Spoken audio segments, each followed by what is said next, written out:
Mika Urbano Radio Show. Magandang umaga mga tagapakinig. Ito si Jamaica Geronimo Hotohot kasama ang inyong balita sa Radyo FM. Ngayon, tatalakayin natin ang isang kritikal at sensitibong isyu, ang panggagahasa at sexual na karahasan sa ating lipunan.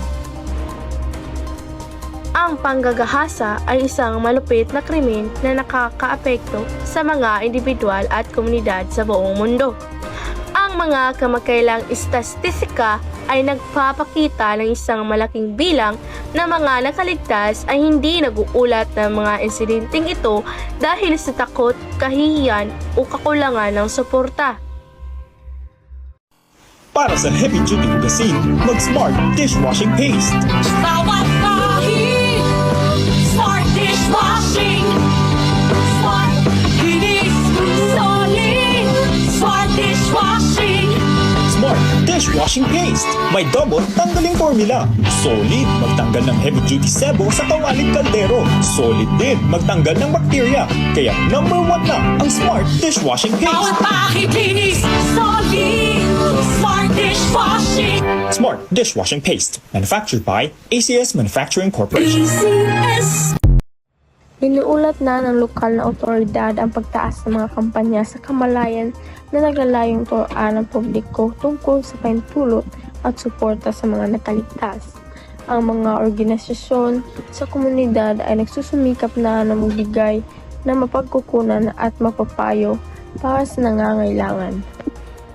Mahalaga para sa bawat isa na maunawaan ang kahalagahan ng pahintulot at upang lumikha ng isang kultura na napapahalaga sa personal ng mga hangganan.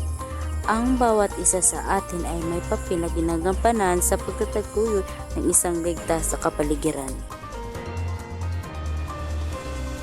Namin si Renzo Tutor, isang lokal na tagapagtaguyod na nagbigyan diin ang kahalagahan ng pagsasalita at pagsuporta sa mga nakaligtas. Narito ang kanyang sinabi. Kailangan nating masira ang katahimikan na nakapalibot sa sexual na karahasan. Mahalaga na lumikha ng isang sumusuporta na espasyo kung saan ang mga nakaligtas ay maaaring makaramdam na ligtas na ibahagi ang kanilang mga kwento. Salamat, Renz!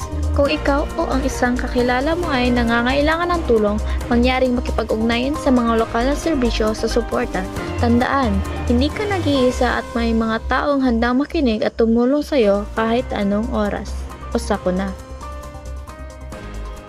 Magtulungan tayo upang itaas ang kamalayan at suportahan ang mga nakaligtas. Para sa karagdagang impormasyon, bisitahin ang website o helpline.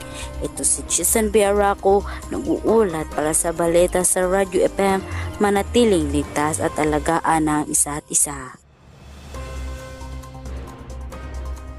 Sa pagtatapos ng ating programa, nais naming ipaalala na ang pag-usapan ang mga isyu ng karahasan at pang-aabuso ay hindi lamang mahalaga, kundi isang responsibilidad. Mahalaga ang pagbibigay suporta sa mga biktima at ang pagtulungan ng lahat upang matiyak na ang ganitong mga insidente ay hindi na mauulit. Ang bawat isa sa atin ay may papel na ginagampanan sa paglikha ng isang mas ligtas sa komunidad. Huwag tayong matakot na magsalita at kumilos. Salamat sa iyong pakikinig at ingat po kayong lahat.